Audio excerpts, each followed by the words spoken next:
Dosa measurement చెప్పండా? Okay అండి.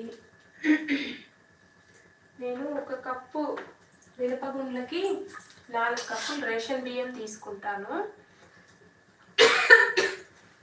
4 కప్పులు ration బియ్యం, మినపగుండ్లు 2 కడిగి 2 అవర్స్ నానబెడతా. మీరు కిలో చొప్పున ఏం తీసుకోవచ్చు, లేదంటే గ్లాస్ చొప్పున మీకు ఎంత క్వాంటిటీ కావాలో ఆ క్వాంటిటీని బట్టి మీరు తీసుకోవచ్చు. అయితే ఇక్కడ నేను ఏం చేస్తా అంటే, ఇప్పుడు 4 గ్లాసులు బియ్యం నానబెట్టుకున్నాం కదా, అదే గ్లాస్తో 1/4 గ్లాసు హాఫ్ బాయిల్ చేస్తా. రైస్ కడిగి సగం వరకు ఉడికించి మనం ఏదైతే గ్రైండర్ నానబెట్టాం కదా 2 అవర్స్, అందులో కలిపి మిక్సీ కానీ గ్రైండర్ కానీ వేస్తా.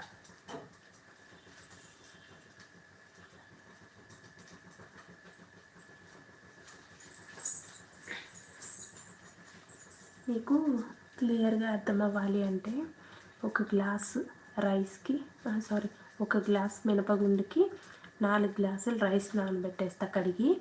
అయితే ఆ 4 గ్లాసులు రైస్ కాకుండా 1/4 గ్లాసు రైస్ని సగం వరకు, ఒక 50% వరకు ఉడికించి ఇందులో కలిపి గ్రైండర్ చేసేస్తా. 2 అవర్స్ నానబెడతా, ఎక్కువసేపు నానబెట్టను.